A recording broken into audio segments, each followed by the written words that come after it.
Welcome back to the Altars and Ashes podcast, a show for saints called to faithfulness in a hostile age. The altars of God still burn, even as the world turns to ash.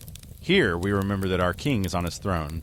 His kingdom cannot be shaken, and our task is to build, worship, and endure until he comes.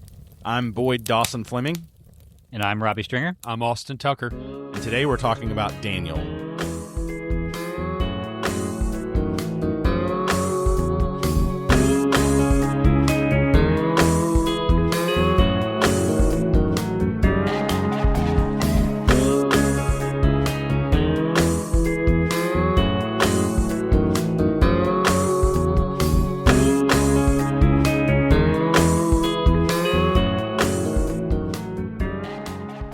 Guys, how you doing? Doing wonderful. I want to add this right at the beginning for the listeners. For those who don't know, the Altar and Ashes podcast, we are a ministry that is connected to a local church. So if you live in the Ocala area, Marion County area, come out and visit us at Grace Point Church sometime.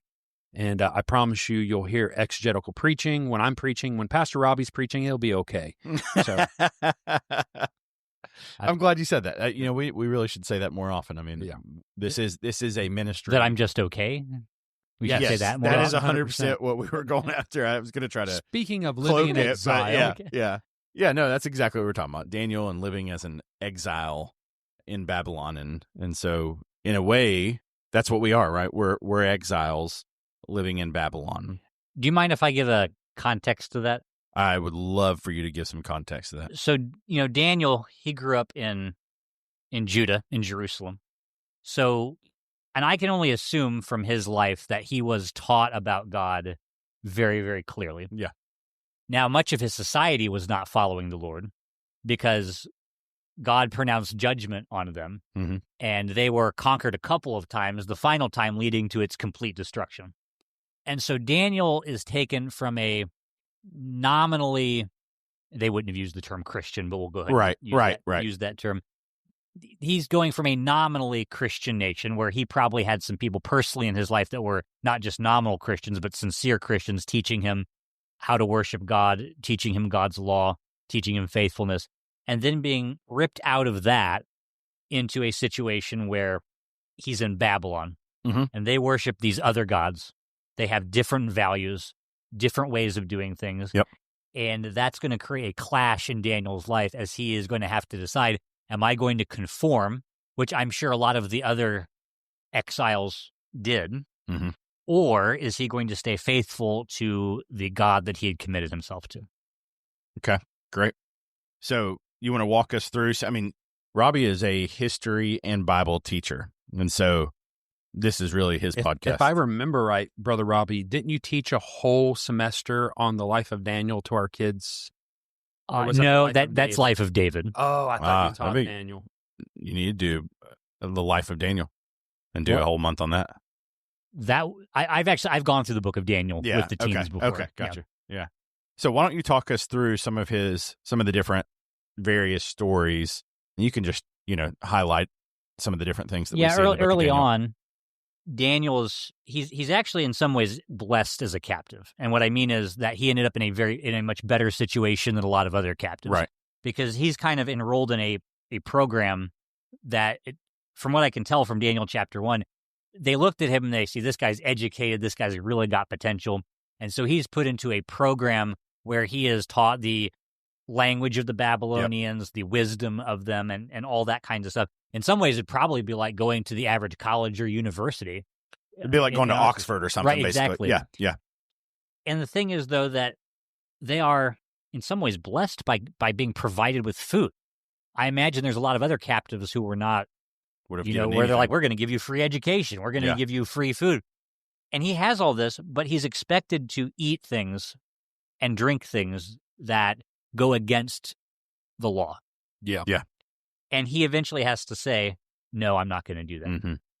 Not knowing, of course, how they were going to react. Why was that an issue? Why was him not eating their food an issue? Well, it doesn't say specifically. Okay. I'm going to guess that it had to do with one of two things or possibly both.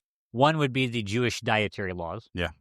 Another aspect could be that some of that could have been offered to idols and have something to do with that. So right, that's why he didn't eat it. But I'm saying, why would it have been a big deal that he should eat it? Was it because it was offered to him and like you don't turn anything down that's right, offered exactly. to you? Like Okay, the king says this is what you're eating, yeah, so this is what you're eating. Okay, gotcha. Yep.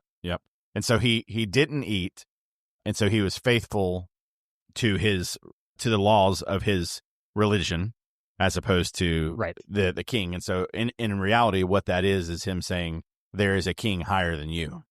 Exactly. In a way. Yeah. Okay. Yeah, I have to begin. I will also say though that as Daniel did that, he did not go out of his way to be as antagonistic as possible. So he wasn't like we would have been. You two, yes. Us, yeah. I'm definitely talking to the audience, not to you guys when I say this. But he does talk to the person. I'm such a teddy bear. I don't know what he's talking about. Me too. Yeah. Have you seen real bears? All I do is comply. I remember COVID. This man wore a mask in his own car. I literally, the first conversation I ever had with you involving COVID, you literally said, I will not comply. I will not comply. But anyway. I stand by that. Yeah. In fact, I feel like now that it's like acceptable to not wear I will wear one. You will now. wear a mask. Yes, I will triple mask now just because. Honestly, when we were going, my daughter was voting for the first time this last election here. And as soon as we walked up, all the people wearing the mask and the double mask were walking. She's like, you can tell who's voting for who. Oh, 100%. 100%. Well, that's what it is. So, Doug Wilson wrote a book called Flags Out Front. And he was talking about how that's basically like a virtue signal to show I'm a liberal. Yeah. Anyway, go ahead. We were talking about Daniel. Sorry. Yeah, so Daniel wore his mask into the. No, I'm just kidding. He did talk to the person, and that was in charge of all this, and he gave an alternate solution. He said, "Hey, how about you just give me vegetables and things I can't eat, and then come back afterwards?" Because the thing the guy's concerned about is if you're not eating like good food, like it's going to look like we're hurting you, or we're not. Yeah, I'm not providing for you. Yeah. If you're not going to look healthy compared to everybody else, it's going to look bad. He says, "Well, let's just do a test." I forget if it was like a week or a month, or I can't remember the amount of time, but they give a certain amount of time, and he says, I want to say it was a month. I think it was a while. He comes back and he says, wow, you look better than everybody else. So he is not going out of his way to create problems, but at the same time, he is not going to compromise his convictions. Yeah. And then I don't know if you want me to. Do you want me to? Move I do. on? I want you. Yeah. Give us the biblical foundation for. So then, also, famously Shadrach, Meshach, and Abednego, and those are their Babylonian names. Mm-hmm. They renamed them all again, trying to really convert them to a Babylonian mindset, where they are expected to bow down to some kind of image. That gets them thrown into a fiery furnace. Which, if you know the story, God protects them. Yeah. But of course, they did not know that. Yeah. Right. They thought they were going to get burned up. Yeah. And then, really famously, which we talked about on the podcast, the one you're getting ready to say 2 weeks ago. Yeah, exactly. Yep. I have that passage in front of me here. What the young men say. So they're basically told, when you hear all these things blow, you have to bow down and worship. Are you talking about the Shadrach, Meshach, and Abednego? Yeah, music. Okay. So Daniel chapter 3, verse 17 through 18. I'm just going to read the two verses. This is the response Shadrach, Meshach, and Abednego have. If this be so, our God whom we serve is able to deliver us from the burning fiery furnace, and he will deliver us out of your hand, O king. So these three young men are more bold, confident towards the king. Yep. But if not, if not, be it known to you, O king, that we will not serve your gods or worship the golden image that you have set up. I feel like I literally just heard them say, I will not comply. Yes, I did. And when they were in that furnace, guess what? Burnt right off without burning their face. Their mask. The mask got burned off. Man. Oh, take us back, Robbie. We're going in bad places. So I think you were getting ready to jump into Daniel 6. And then, of course, probably the most famous story about Daniel is, and this is when he's older, he is told not to pray. Now, by this time, the Persians are in charge. Yeah. The Babylonian government has fallen. The Persians have taken over. And Daniel keeps finding himself in high positions. Yep. Whether it's working in the Babylonian government. Reminds me of Joseph a little bit. Yeah. Right. Yeah. Yep. And I think whenever, and this is a little off topic, but whenever you're talking about like being in a pagan society or even possibly working for pagan governments, You look at Joseph, you look at Daniel. Yep. Daniel worked in two different ones with the Babylonians and the Persians. And so he's in the Persian government. His enemies get a law passed to target him. Mm-hmm. Now, the Persian king does not, I don't think he's aware that they're trying to target Daniel particularly, but that's what these people suggesting this law are. Says he can't pray. Daniel does anyway. Yeah. As we talked about recently. So Daniel's continually having to live his life, and occasionally, maybe more than occasionally, we don't know, taking stands where he says, I will not bow to this, I will not bend to what you have me to say, because my convictions don't allow me to. Every act of worship was contested ground. Yep. Still is to this day. So, did you finish Daniel 6? Do you want to talk about him? He was praying and then the lion's den and all that? Well, I'm just saying, that's the consequences, right? Yeah, right. He got thrown into a lion's den. And that's another situation like the fiery furnace that God did protect them. Right. But, going back to what Austin was reading about the fiery furnace, they said, our gods can protect us. Mm-hmm. But even if not, we're still not going to obey you. We're going to obey God. Right. Well, and I think one of the things, and we can do it, this is just maybe a segue that we could take somewhere else, a rabbit hole or another podcast at some point. But, the Protestant work ethic, and of course they weren't Protestant, but the point is thinking about Joseph and Daniel, you talked about how he kept getting higher positions.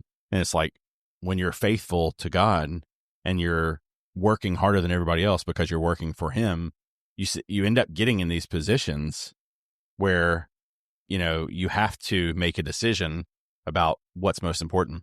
And we talked on our previous episode about not making work a false altar. Yeah, a false altar that consumes our life and takes our focus away from God. And one way that we can avoid that is understanding that we work to the glory of God. Amen. Yep. And so he becomes our focus even in our work. And when we do that, we do our best work. In studying or preparation for this, I got a quote from Matthew Henry on Daniel 6. He said, "Those who do not pray when they are in prosperity can hardly expect to have the spirit of prayer when they're in distress." Wow. Say it again. Read it again. I like those who do not pray when they are in prosperity when everything's going well, expect to have the spirit of prayer when they're in distress. Yep. Daniel was a man of prayer, a man of character, a man of worshipful intent towards his God. And even when the laws changed and it meant being thrown to lions, even when they changed the law just to try to get him. Unfortunately, I think a lot of Christians don't start acting faithful until the threat. Yep. And then they're never effective because then they're just hypocrites. Well, do they, even in those cases, most of the time, I don't think they are faithful, right? If you're not faithful in the easy times, why are you going to be faithful in the difficult times? That's a valid point. I heard a story once, somebody saying like when the Soviet Union first fell and Russia was opened up a little bit more like that, which I know we think of Russia not being super open today, but there was a brief period in like the 90s. And somebody was talking to a pastor that, had been in the Soviet Union and, under very difficult circumstances. Mm-hmm. And they said to the pastor, I just don't know if I were in your situation and I had to risk my safety and my life and all this stuff, I just don't know if I could be faithful in that. Like, I just don't know what I would do. And he said, well, are you being faithful now where you're at? And they said, well, I'm not perfect, but I do my best. And they said, then you do it here too. Yeah. And I think what he was getting at is if you can be faithful during the temptation of ease and prosperity, because those are their own types of temptation. If you can be faithful through that, God will give you that grace to be faithful during these great struggles as well. The problem is that we can't even get up on Sunday morning and go to church. And then we think that, oh yeah, if my life was threatened, I'd stand for Christ. But I won't do it now. Yeah. But I can't. Yeah. So like, you're going to let yourself go to jail, but you won't wake up. Yep. Doesn't seem super likely. Well, so moving on, same subject. So Daniel chapter 9, Daniel recognizes that their captivity going into Babylon was prophesied by Jeremiah. And so this goes back to Jeremiah's prophecy. And in Jeremiah's prophecy, he told the people what to do when they go into captivity. Mm-hmm. He says, thus says the Lord, this is Jeremiah 29, verse 4, thus says the Lord of hosts, the God of Israel, to all the exiles whom I have sent into exile from Jerusalem to Babylon. Build houses, live in them, plant gardens, eat their produce, take wives, have sons and daughters, take wives for your son, give your daughters in marriage, that they may bear sons and daughters, multiply there, and do not decrease, but seek the welfare, the shalom, the peace, seek the welfare of the city where I have sent you into exile. Pray to the Lord on its behalf for its welfare, and you will find your welfare. So what do we do in exile? We take dominion. We keep going. Yeah, build. We keep growing. We keep expanding our bounds. And I think... Read that list again of things that he told them. Oh, let's see. Build houses, live in them, plant gardens, eat their produce, take wives, have sons and daughters, take wives for your sons, give your daughters in marriage, that they may bear sons and daughters, multiply there, and do not decrease, and seek the welfare of the city and pray for the welfare of the city. Those are not things that you'll do if you're fatalistic. You're absolutely right. You know what I mean? Yeah. If you're of the mindset that like everything is going wrong, the world's going to end, the Lord's coming back, that whole fatalistic mindset, you're not going to build, you're not going to plant, you're not going to get married, you're not going to have kids. Why would you want to have kids? And I've heard people say that. I've heard Christians say, well, I don't want to have kids. The world's too bad. I'm sitting there going, that's why you need to have kids. Exactly. Have lots of kids. Yeah. Let's, if one way we can surefire beat the liberals is overpopulate them. Yep. And unfortunately, that's not the way it's working right now. But yeah, that is. I don't know about that. Religious people do tend to have more children than I feel like we should have stats on that. Okay, we can check that. I mean, I definitely think Catholics have a lot of kids, right? But Muslims, and Muslims, but I don't feel like a lot of Christians today are having a ton of kids. Maybe I'm wrong. Maybe I need the stats, but yeah, probably not to the level, of the past. Yeah, that's for sure. Oh yeah, definitely. But when I'm saying if you're comparing it to secular, like people who have a more secular mindset, that's what I mean. Yeah, I mean, I guess if you're thinking about it that way, like if you're thinking about the lady that is out there that's like, I don't need a man, I'm never going to live, and she's got 4 cats, or whatever. She's not having any kids, or a lot of people that say, well, we're just not going to have kids. Yeah, not because we can't or whatever. Right. It's just out of choice. Yeah, I mean that's fair. I would be interested. Maybe Austin's pulling them up. So here it is. A Pew Research Center study finds that Christian women in the U.S. have a total fertility rate of 1.9 children per woman, while so less than replacement rate. Yeah, it's still less than replacement rate. While religiously unaffiliated women, non-Christians, and nuns have 1.6. Okay, so we're beating them by a 0.3%. Yeah, it's still very close. Yeah, it's almost in the area of statistics. 0.3% is a variable. Yeah, it's not really. Yeah. So need to have more kids. Yeah.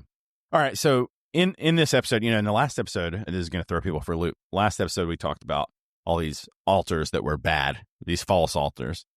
Today, I want to talk about like good altars. Like what are some things, in this story of Daniel, what are some acts of loyalty that he did that we could call, and again, going back to the comment that we received, about a month ago or whatever about altars, we're not talking about building like, little structures or anything, but we're talking about shrines. Yeah, no shrines. We're not talking about building little statues. What we are talking about is faithfulness and worship as altars. So using Daniel's story, what are some things that he did that we could incorporate since we are living in exile in Babylon, and maybe should we define that? What do we mean when we say we're living in Babylon? We mean Babylon was in the United States, in North America? Is that what we're trying to say? No. Babylon would be modern day Iraq. Yes, it would. Yep. So we're not literally living in Babylon. Right. But what we mean is that just like Daniel and Shadrach, Meshach, and Abednego lived as minorities as far as their religious dedication to God. Yeah. So that most people that were living around them were not living faithfully. Even probably the other Jews that were there with them were probably not living faithfully. Yeah. And so they had to navigate that world while trying to live faithfully. And we're saying that in our society, we are surrounded by nominal Christians and people who are not Christians at all. And so we have to navigate it in that same way. Okay, great. Yeah, I was thinking the negative world. Yeah. When we talked about, Life in the Negative World, that book by Aaron Renn, that's what I think of when I think of Babylon. When I say we're living in Babylon, what I mean is a society that no longer thinks it's a positive to be a Christian. In fact, they think it's a negative for you to be a Christian. Talking about altars, laying your life on the altar, Paul's argument from Romans 12:1 is, I appeal to you, brothers, by the mercy of God, that present your bodies living sacrifice, wholly acceptable. Be not conformed to this world, but be ye renewed by the renewing of your mind. So honestly, learning to see the world through God goggles. We kind of talked about that in the past. We did. Mm-hmm. Having a worldview based on scriptural truth when it comes to rearing our children, when it comes to running our family. Mm-hmm.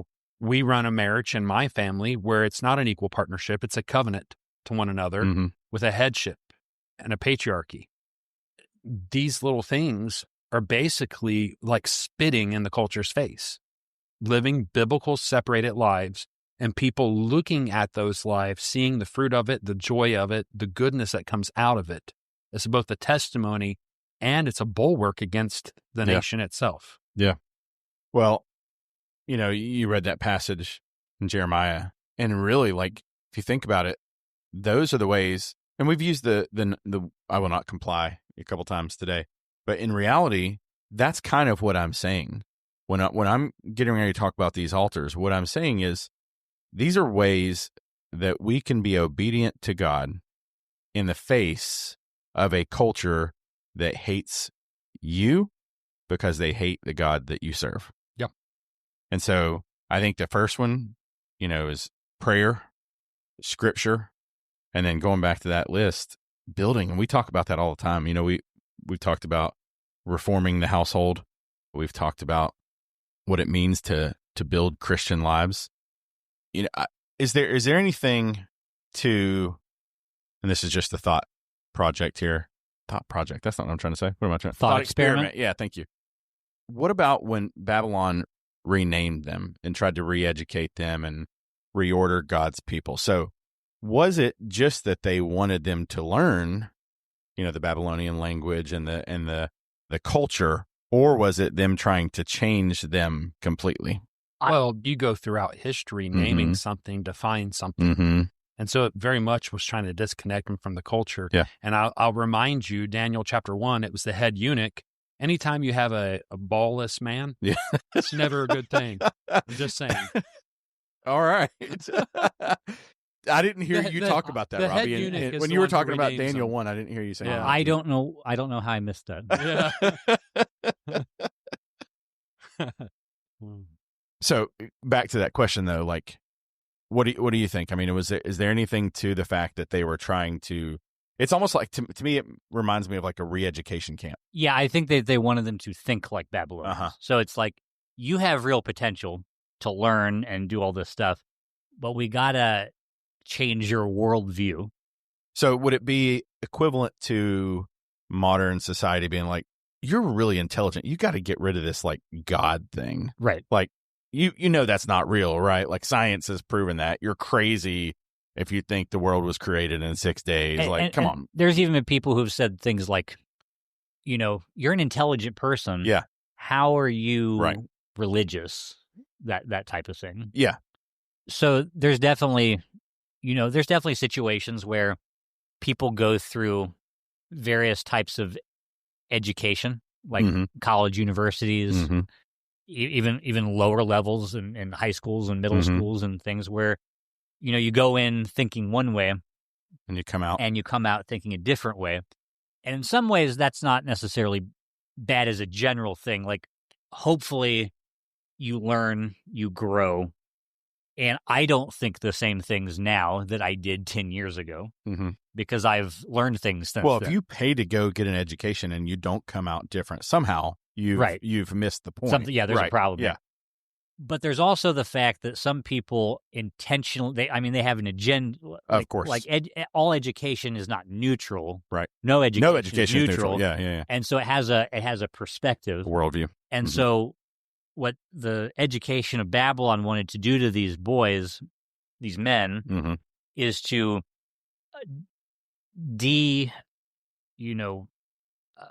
like they wanted to get the law of Moses, the law of the scriptures out of them, Right. so that they're thinking, yeah. Well, not secularized from in Babylon, because obviously they had their own gods and they had their astrology and things that they believed in, but that's how they wanted them to think, and they had an agenda there. And of course, we have education systems not ran by Christians that also have an agenda that would like to de-Christianize us. There's a point in the story, though, because Daniel and the faithful grow. Mm-hmm. So were they learning from this education? And the answer is yes. And Westminster Confession talks about Christ in chapter 8. Christ is the Word made flesh, the wisdom of God. He is one in whom all knowledge coheres.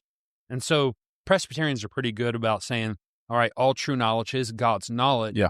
So we can throw away the secular part and cohere it in with Christ, what is good. And just any truth that they had, actual truth is God's truth in the first place. And the thing is I have met my share of godly public school graduates who have been able to take the truth. Thank you. Yeah. You're welcome. And you weren't talking about me. Oh, no, I was actually thinking of you. I was thinking of my wife. There's a lot of Yeah. people that I think are very intelligent that were educated in the public Yeah. school. Yeah. And the public school does everything they can to secularize. We actually do secularize the whole concept of biology and all these things of history. Mhm. At the end of the day, if the believer loves Jesus, is in a good church that's learning apologetics, is growing, is reading as a Christian, dying to Christ, living in Christ, there is a sense in which you can take the knowledge of this world, which is some of that is good, and throw away the rest. And I think Daniel and the Belshazzar and all the other brothers he hung out with that I can never remember their name other than Shadrach, Meshach, and Abednego. Yeah. I think these guys took and grew, but still made God their God. Mm-hmm. And so I think there's a sense in which you borrow from the world, but not be of the world. Yeah. Yeah. That's interesting. So they complied with some things, but just no, not. They didn't comply. They allowed knowledge. He really hates that word. I'm trying to find a way around it. Yeah. Okay, so interestingly, though, the reason that the story of Daniel is so important is because those guys didn't bow, but Israel as a whole did sort of bow, right? And that's why they lost their temple, they lost their land, they lost their identity. And so the point of, right, it was Babylon that destroyed the temple, right? Yeah, exactly, yeah. And so as Christians today, if we bow to the cultural idols that we just talked about in the last episode, comfort, safety, approval, the careerism, all the things that we just talked about, we end up losing courage. We lose the clarity of mission. And then ultimately, if we're not careful, we lose our witness because we look so much like the culture that there is no differentiation. Agree, disagree?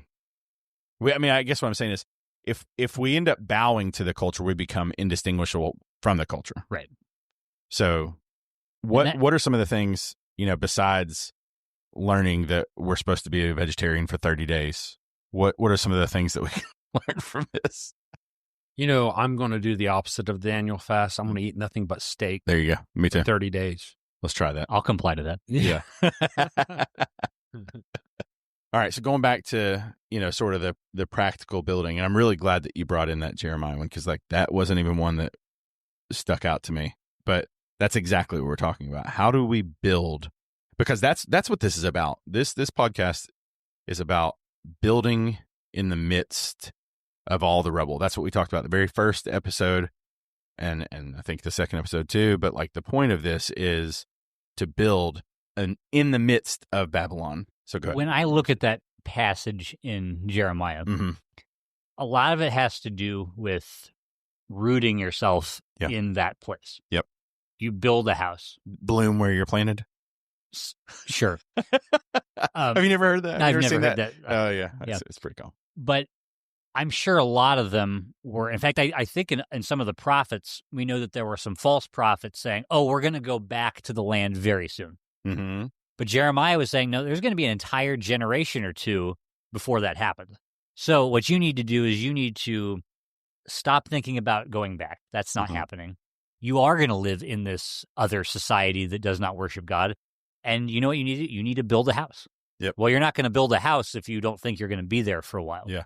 You're going to be out living in a tent or something, expecting to leave soon. He says, build a house, have a family, have children, give them into marriage because they're going to be here for a while too. And so what we don't want to do is panic and say, well, we just can't live here. We just can't. Well, we can't, because if they could live in Babylon, and they said, pray for the welfare of the city. You want to see your community successful, thrive.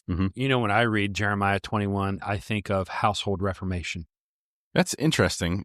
I could see how you might think that. Yeah. One thing that, when you were saying that about the other prophets saying that we're going to go back, it's funny because even when Jeremiah was saying that they're going to fall, there were all these other prophets that were saying it wasn't going to happen. And God has to say, no, these guys are lying. They're not using the words that I've given to and Jeremiah. Ezekiel around that same time was dealing with the same thing, because there had been other waves of exiles before this. And, Ezekiel's there in Babylon with them. Yeah. And there's prophets saying, don't worry, we're going to go back anytime now. And Ezekiel's like, nope. That's actually not. So could we equate that with, because there are, and I want to be careful. So tell me if I'm wrong here for even thinking you're wrong. You have to let me say it first. Okay. Then you could say that. There are a lot of people who are Christians that are out there that would say hey, the world's getting ready to end. I mean, you've seen, and I'm not going to name any broadcasting networks or whatever, but they make a lot of money on doomsday. Oh, yeah. Right. And so would that be almost an equivalent to, here we are saying, build, right? And then you've got these other Christians who are saying, don't build because it's all getting ready to end. Would that be a fair comparison? Yeah. Yeah, I think so. Okay. So you're saying that an eschatological view can actually affect your faithfulness. We're going to end up having to do an eschatology view. Well, we'll wait until after Matthew 24. Kind of an unfair statement. On the plus side, most of our audience probably does not know what eschatological means, but that's fine. That's a view of the end times and it's a hard word to even say. Robbie's here to define things again. Yes. Let's step back and define the word terms. define. Let's define our terms. Let's define our terms. Here's an interesting thought. Jeremiah, the whole reason why God tells them they're going to go into exile is because they had become an adulterous nation. Yep. Which is the same warning that James gives the New Testament Christians. In James 4, he said, you adulterous people, do you not know that friendship with the world is enmity with God? So it hasn't changed. The destruction of the saint is the same as it was for the destruction of Israel. If you love the world and you're in love with the world, it will destroy you. Yeah. And the love of the world made God shake off Israel until the true Israel came into existence. Yeah. There's another thought. Are you going to define that one? True. Right now. Go ahead. You go ahead. Go ahead. Never mind. We'll save it for another one. Is that what you're going to say? It does need its own podcast. Really, it does. Yeah. The true if I Israel. go down this road, we're going to be an hour. 2 hours. Yeah. Yeah. Well, then we need to commit to coming back and doing an episode, season 2 maybe, or maybe we'll do another special episode. Who knows? But that would be a good one. It's a bunch of special people talking, so all of our episodes are special. Special in the terms of a short bus. And... All right, so let's do some field orders. Let's do some practical steps here. So Daniel refused the king's food. How do we learn from that? Are there things that we shouldn't be consuming? Propaganda. Okay, tell me about that. Well, what does propaganda look like? Propaganda is anything I disagree with. I mean, so everything we say. Not everything. Most. I'm just. My point is that is what propaganda is. That's to the a lot definition. Of people. Yeah, basically. Yeah. And we need to be getting our truth from God. Right. Well, Paul puts it this way: see to it that no one takes you captive by philosophy and empty deceit, according to human traditions, according to the elements, the spirits of this world, and not according to Christ. Colossians 2:8. So where are we getting our truth from? Who is the authority of our truth? Who's the ground of our faith?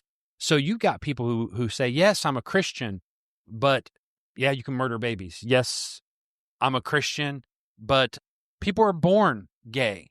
Yes, I'm a Christian, and my attitude's always been, if you can say any of those things, then you're not a Christian, because Christian means little Christ. So you have to be in line with Christ and the way Christ thinks about the culture. And too many people spend their entire life digesting what I like to call bumper sticker politics, bumper sticker theology. The whole slogan, it jives with their emotions, and all of a sudden they make it truth instead of going to the scripture, which is the ground for truth for us Christians. I heard that Jesus never said anything bad about homosexuality. Only Romans 1 and Sodom and Gomorrah. I was actually trying to lay it up that all of the Bible is God's word, not just the red letters. Yes. Okay, so Daniel didn't bow when the idols demanded conformity. I do think our idols, in a lot of cases, that we're expected to conform to are ideological. Yes. Since we don't have physical, literal altars, our altars are ideas. Yeah. That we are expected to say that we believe. So instead of saying like Caesar is Lord, like the early church did, we are expected to say that there are many genders there, and you can go. And down if you the don't, line. it's okay if they shoot you in the neck. Well, and Robbie is saying Right? all these things from a point of white fragility. You're absolutely right. Well, yeah. I love that they totally can't see. They can't see your face either, so like they don't know if you're being serious. Well, yeah. the whole Black Lives Matter movement, all this stuff. If you do not jump on board, you're automatically marked an enemy. And you're that's right. If you didn't post the square, you were silence is violence. Yep. Right. That's sort of what you're talking about. Like if you don't claim those things, then you're on the outskirts, right? You're part of the problem. Yeah. Yeah. If you do not march to my marching orders and my philosophies, and here's the thing, there's a lot of young Christians, or a lot of let me give the benefit of the doubt. There are baby Christians who are still being conformed to the image of Christ. Oh, sure. We all are. We all are being But conformed. I'm talking about those early in their walk. Yeah. And they're being constantly catechized by the world saying, if you're a loving, good person, you're going to affirm, you're going to be nice, you're going to do all these things. This is what it looks like. And therefore, these people over here who are saying marriage is between a man and woman, they're not loving, therefore they're not the true Christians. Right. And that's what the world is telling. Because there's a fake Jesus Christ propped up as an ideology that is accepted among the secular world. And a lot of you're right. They're fine with that Jesus. Yes, they're fine with the fake Jesus. They're not okay with the Jesus who flips tables. Yeah.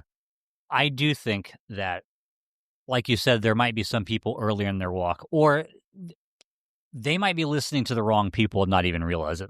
True. And I do, to a certain degree, think we need to be patient if it's a situation where they just have been raised in that, and that is all that they know. But see, it's hard to have conversations with them when they think all your words are violence. Well, to people like that, you probably cannot have a conversation with. But what I'm saying is that, you can say the Bible says this is wrong, and that's true. But I think what we need to do is help people think carefully about these topics. And that's what Charlie Kirk did. And so for instance, I'm in our Christian school, I'm teaching Old Testament survey. And so right now we're in the book of Leviticus. And so I'm trying to explain to them some of the types of laws that were in Leviticus, because that's a book that gets skipped over a lot. Yep. And so I want to, and I'm not going to go. It's a survey class, so I'm not going over every detail of every book. But I have mentioned that sexuality is brought up, and certain things are said. No, this is not appropriate. This is wrong. This is an abomination. All that kind of thing. And I've taken like 2 full days to start out thinking through this process with them, because I know I have a class of over 40 people, and I know some of them most certainly have been indoctrinated in certain ways to think about certain things. Yep. So what I did was I started by saying, before we talk about the morals of sexuality, let's just talk about morals in general. Where do we get those from? How do we know what's right or wrong? And I kind of went over, like, some people think it's a personal thing. Some people think it's culturally created. Or are there universal principles of right and wrong? And so I started out from there. And I gradually built my way up to, okay, so if right and wrong needs to be universal, like, because there's a lot of problems if morality is individual. There's a lot of problems if it's cultural, because then you have to basically say that we got to accept everything in every culture. Yeah, right. As long as it's popular, right? Yeah. And then I built my way up to, if it's universal right and wrong, who gets to say what's universal right and wrong? It's God. What does God say? And so I think we need to help people think carefully through these things, whether it's to defend things that they already have been taught and believe, or it's to introduce people who are very new to the truth on, because there's going to be this thing saying, but I don't want to be hateful. I don't want to be a bigot. Well, we don't want you to be a hateful bigot. We just want you to speak truth. And so helping congregations, helping our families think through these things carefully, I think is a great benefit, because we're certainly going to have people appeal to them emotionally and get them all worked up. Sure. And I think the key to getting them to the truth is helping them see truth in a careful way. Off subject, on subject. I hadn't done that in a couple episodes. The movement of the young millennials and the first Gen, what's my daughter? Gen what? Gen Z. Gen Z. They are deconverting and deconstructing at mass rates. And I wonder, you know what though? I'm hearing it's slowing down a I'm little hearing bit. that there's a lot like that. That is the age group that is also coming back to the church. They're coming back to Christ. But I wonder if there'd have been less deconstruction had there been more Sunday school teachers like Pastor Robbie. Yeah. When you were sitting there talking, though, I couldn't help but think, like, how do you do that today? So you have a captive audience In the Christian school. In the school that you teach at.